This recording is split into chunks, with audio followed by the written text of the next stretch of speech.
Nossa voz.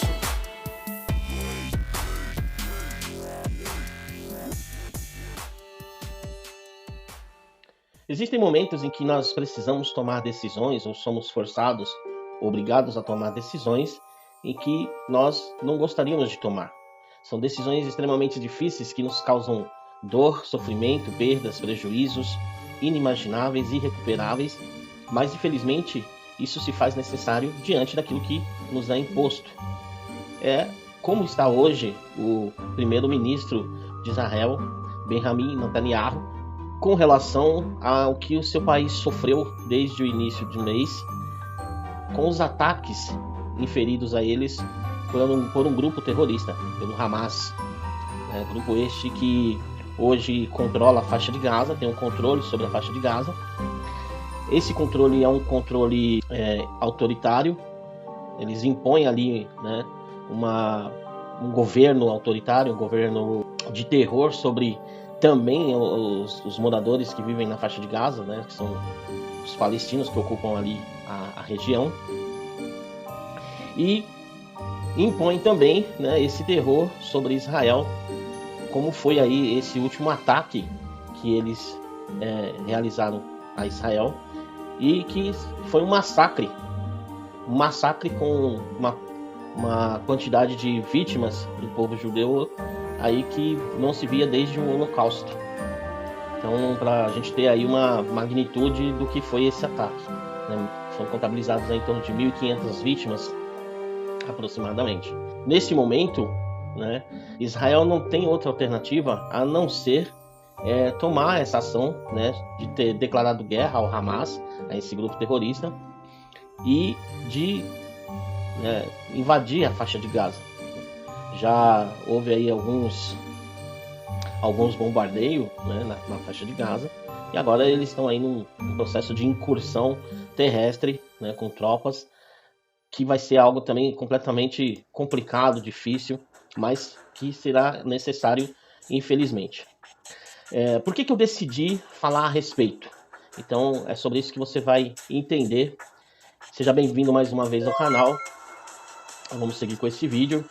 E antes da continuidade no assunto, eu peço aí que você compartilhe o vídeo, deixe o seu like, faça seu comentário, porque tudo isso ajuda no engajamento do vídeo. Valeu? Bom, a situação de Israel no mundo árabe, ela sempre foi complicada desde a sua criação lá em 1948, quando a ONU decidiu criar o Estado de Israel, reconhecer Israel como um país, como nação, e permitir que o povo retornasse ao seu local de origem. Desde que Israel se conhece por nação, o seu local de origem é onde eles ocupam aquela região, ali na divisa com o Egito, com a Cisjordânia, o Líbano, aquela região do Oriente Médio. E se você é conhecedor da palavra, da Bíblia, você sabe que aquela terra sempre pertenceu a Israel. Mas 70 anos depois de Cristo, eles foram expulsos de lá e só retornaram depois de a ONU ter criado o Estado de Israel, e eles retornaram de vários países que eles viviam para sua terra, para suas origens. Porém, o mundo árabe não reconheceu Israel, e desde então esse conflito com a permanência deles, que isso já causou imensos conflitos e grandes guerras já foram travadas.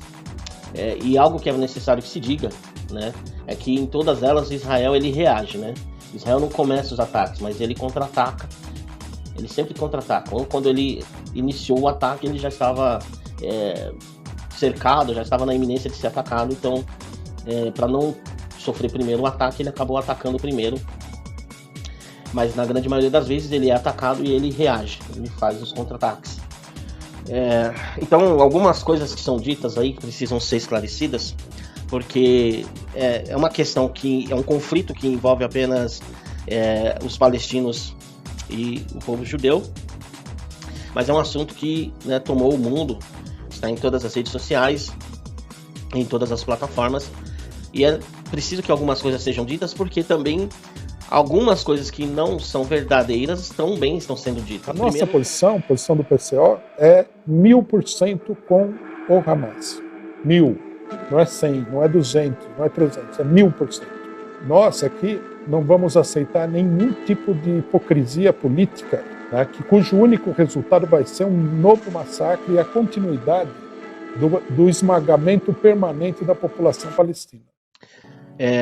Nos últimos dias tem sido dito que o povo palestino é um povo que está sendo oprimido e que Israel é o grande opressor.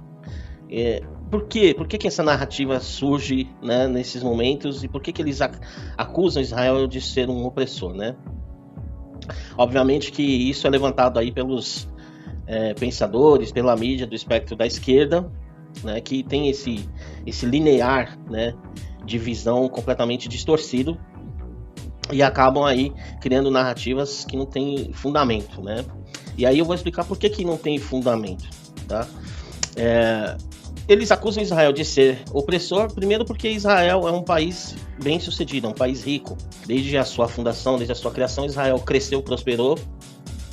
E Israel, ele levou para aquela região tecnologia, levou progresso, levou prosperidade que não havia naquele lugar. Um lugar que as pessoas viviam numa condição extremamente atrasada, arcaica, né? Então Israel leva melhores condições de saúde, avanços tecnológicos, coisas que, né, são benéficas para a região. E, né, por Israel ser apoiado pelos Estados Unidos, então se cria essa ideia, né, totalmente distorcida de que Israel é um país opressor e de que o povo palestino é um povo oprimido.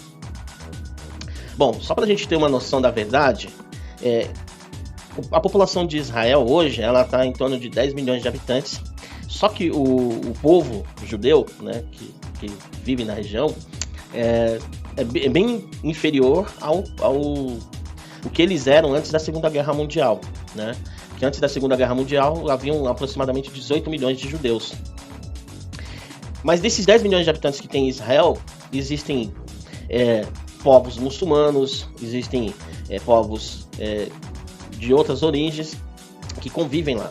E aí um dos pontos que realmente você precisa entender é que nessa região, Israel é o único país que é democrático, né? É o único país que dentro do seu território convive pessoas de várias etnias e de várias religiões, desde o cristão, né, do cristão evangélico, do cristão católico, desde do muçulmano ao judeu, né, e a tantas outras religiões.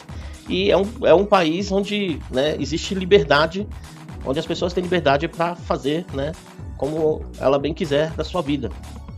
Inclusive, é um dos únicos países da região onde existem pessoas homoafetivas, né, pessoas que têm a sua opção sexual.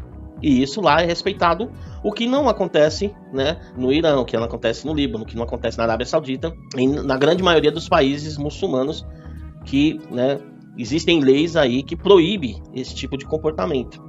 Então, só para a gente já fincar o pé, né, sobre quem é Israel, como que a vida, né, de quem vive em Israel. Outro ponto que nós devemos levar em consideração com relação a isso é que, além de Israel de ser um país democrático, ele é o país que procura a paz. Não é Israel que não quer a paz. Ele é o país que procura a paz. E aí um dos pontos que nós vamos ver isso é que em algumas situações, né, de guerra, Israel venceu e aí ele anexou territórios, ele conquistou territórios, mas depois ele reconheceu em acordos que esses territórios, né, pertenciam a outros países, pelo tempo que eles já conviviam ali. E, por exemplo, ele devolveu parte que pertencia ao Egito, devolveu parte da Palestina à Cisjordânia, né? E na faixa de Gaza, onde convivia judeus e palestinos juntos, Israel devolveu a faixa de Gaza aos palestinos e todos os judeus que viviam na faixa de Gaza saíram de lá, né? E hoje só tem o povo palestino na faixa de Gaza. Então já dá pra gente entender, né, que esse país que está sendo acusado de ser um país opressor, na verdade, né, é um país que busca a paz e, né, tenta viver de forma pacífica e amigável com os demais. A grande dificuldade é porque os demais não aceitam. Dentro disso também a gente não pode confundir Hamas como sendo a representação do povo palestino, porque ele não é. O Hamas não é a representação do povo palestino. Os próprios líderes dos palestinos, né?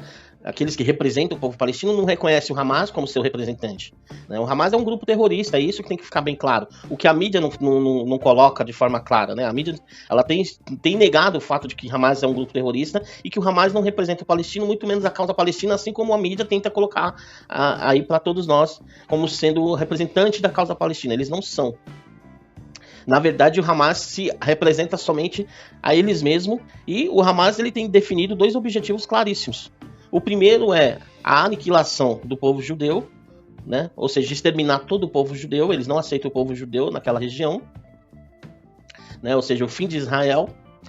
E o segundo objetivo é de islamizar todo o planeta, né? De espalhar o islamismo na forma que eles entendem, dentro do conceito que eles entendem, para todo mundo.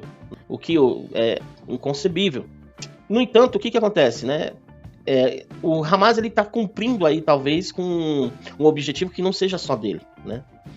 O Hamas não se autofinancia, ele é financiado aí por outros países. Muitos acusam o Irã de ser um dos financiadores do Hamas, e alguns também estão afirmando que a ordem do ataque veio do próprio Irã. E por que esse ataque veio agora, né? Nesse momento agora? Porque Israel estava prestes a assinar um acordo de paz aí com os Emirados Árabes, né? É um acordo que estava sendo trabalhado já há algum tempo, mas como isso, né, prejudica os interesses de outros países como o Irã, da Liga Muçulmana, então eles resolveram aí incitar o Hamas a praticar esse ataque para que esse acordo não fosse feito, né? Então um dos pontos aí que talvez seja um grande motivo aí pelo ataque do Hamas seja esse fator.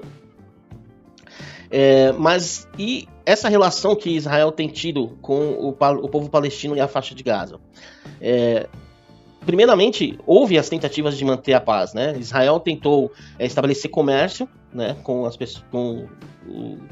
pessoas da faixa de Gaza, ou seja, comprando aquilo que eles produziam, vendendo aquilo que eles não tinham lá, né? Manter esse comércio para manter uma forma amigável. Mas o que acontece? Israel descobriu que o dinheiro que mantinha esse comércio era usado pelo Hamas para comprar armas, para comprar bombas, né, para atacar Israel. Então, teve que cortar. Posteriormente, Israel ele começou a contratar, né, trabalhadores da faixa de Gaza, palestinos, para trabalhar em Israel, que a faixa salarial que eles recebiam em Israel era em torno de 7 vezes mais do que eles receberiam em Gaza.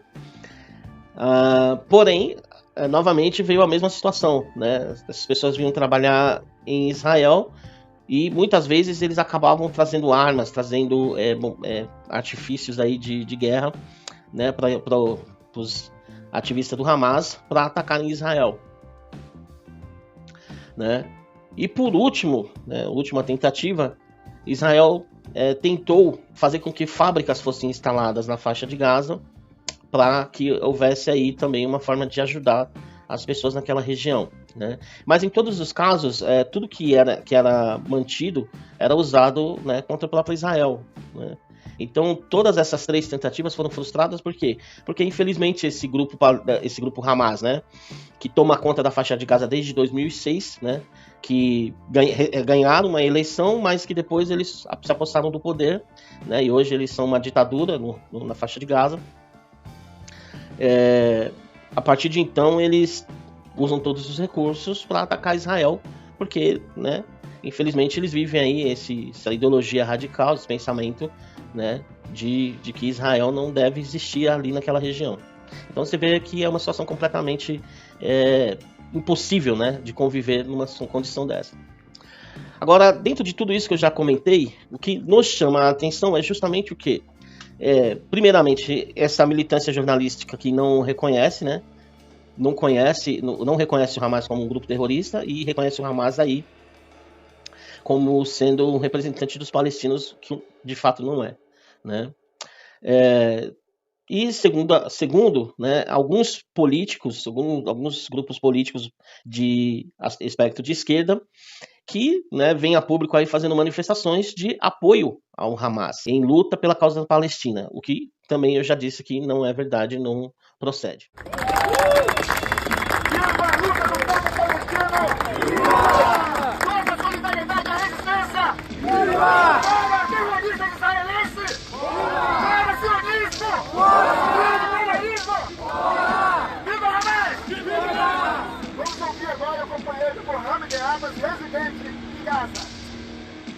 algumas coisas eu queria que a gente parasse para pensar. Primeiramente, essas pessoas que aqui no Brasil estão aí gritando, né, todo apoio ao Hamas, viva o Hamas. Onde está o respeito com as famílias dos brasileiros que foram assassinados por esse grupo? Né? Não tem nenhum tipo de empatia, não tem nenhum tipo de respeito por essas vítimas e nem pelas famílias.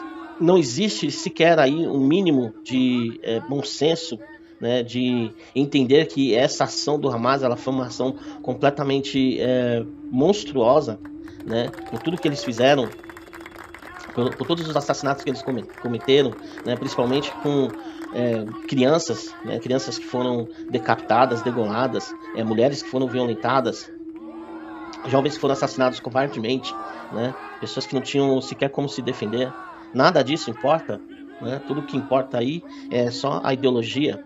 Né, então, eu vejo que existem pessoas pensantes, né, que conduzem aí esse movimento, e aí, né, essas pessoas pensantes não têm, né, um mínimo de caráter, são desonestos intelectuais, né, porque eles sabem a verdade, eles conhecem a verdade, mas eles criam aí essa narrativa. E os demais que vão atrás aí, que vão fazendo coro a esse grito, né, são imbecis, né? Infelizmente essa é a verdade, porque não procuram conhecer, né? Ouvem a narrativa, né? Vão atrás de uma narrativa e repetem o coro, né? Sem saber o que realmente se trata. Isso é uma situação completamente delicada. Se você tiver que tomar partido, você vai ter que tomar partido pelo lado que se sabe ser o lado democrático, o lado que age de forma correta. Agora nós temos aí uma situação de pedido de cessar-fogo de Israel, mas não foi Israel que iniciou o conflito. Né? Israel é a vítima, ele foi atacado, né? Mas a Israel vai fazer um massacre na Palestina, mas o povo de Israel já sofreu um primeiro massacre, né? O povo de Israel já foi massacrado, né? Eu não quero que haja vítimas, né? Eu não torço para que haja vítimas do lado palestino, mas eles já são vítimas, são tão vítimas que Israel tem pedido que eles saiam, que eles desocupem a área, mas o Hamas os obriga a ficar. O Hamas é um grupo covarde que usa essas pessoas como escudo humano, de tal modo que se não for pelo ataque que eles venham sofrer pelo lado de Israel, será pelo próprio Hamas. Né? Acusam Israel de fazer com que a faixa de Gaza seja uma prisão em céu aberto, mas quem, né, criou essa prisão a céu aberto foi o próprio grupo Hamas, não foi Israel. Né? Foram eles que fecharam todas as possibilidades de que esse povo pudesse viver numa condição decente, né, de poder ter o direito de ir e vir. Foram eles que agiram para que eles fechassem a faixa de Gaza. A faixa de Gaza é cercada. E não é somente por Israel, né? O Egito também fechou as fronteiras. Então, assim, se do lado de cá o Israel é culpado de ter fechado as fronteiras, e o Egito também, né, fechou as fronteiras, por que não acusam o Egito? O Egito negou, né, que fizesse um corredor humano para que as pessoas fugissem pelo Egito. Por que o Egito negou? Porque o Egito também não quer ter negociar com o Hamas. O Egito não quer ter que se preocupar com o Hamas, porque, né, obviamente que ele vai também sofrer algumas consequências por isso. Então, se há um culpado nessa história, a culpa toda se dá ao Hamas e àqueles que têm apoiado o Hamas. E eu não falo de um apoio único e exclusivamente midiático, como a mídia tem feito, como alguns grupos políticos têm feito. Não é desse apoio que eu estou falando. Eu estou falando de um apoio militar, do apoio financeiro. Esse apoio, né? Apoio que como esse, o governo brasileiro fez, né? Quando o Lula enviou 25 milhões, né, para 25 milhões aí, que seria supostamente para ajuda humanitária aos palestinos, né? E aí eles estão falando que eles mandaram para a autoridade palestina. O problema é que a autoridade palestina que está desde 2006 na faixa de Gaza é o Hamas. Então, assim, não adianta eles tentarem aí distorcer, né, dizendo que ajudaram a autoridade palestina, quando na verdade eles financiaram o Hamas, e isso é fato, né? Por isso, né, essas narrativas agora de apoio ao Hamas, né, de que Hamas representa a causa palestina, né, para de alguma forma encobrir, né, essa questão, né, dos 25 milhões aí que foram enviados ao Hamas, né. Por outro lado, também o que eu observo nessa situação, né, é que nós hoje convivemos com pessoas com essa capacidade, né, de mentalidade, né? E eu realmente penso, né, qual é a dificuldade que essas pessoas teriam aí em apoiar, né, ou mesmo em agir ou estimular jovens, né, a tomarem, né, um tipo de ação como foi a do Hamas, né? Então são momentos que nós devemos aí acender uma luz, né, uma luz vermelha aí, uma luz de alerta para esse tipo né, de narrativa, para esse tipo de apoio, porque isso realmente foge, né, foge a todas as questões aí de sanidade mental, né? Um grupo psicopata como o Hamas, quem apoia o Hamas é tão psicopata quanto, né? É algo extremista, né? É o extremo. Então era essas impressões aí que eu queria trazer para vocês, né? Eu sei que o vídeo ficou longo, né? Não tem como fazer com que o vídeo não fique tão longo. Então eu espero que você tenha, né, acompanhado o vídeo até aqui, que essas análises aí sirvam para que a gente possa abrir a nossa mente, abrir os nossos olhos, tomar cuidado com aquilo que nós temos visto, estamos vendo, né, no nosso país também, porque tudo isso é um momento de atenção e, né, sobretudo com pessoas que nós temos visto aí que têm, né, prazer ou uma psicopatia aí pelo terror, ok? Desde já eu agradeço, lembrando sempre que conhecimento liberta, informação é poder. Deus, pátria, família. Até o próximo vídeo. Valeu.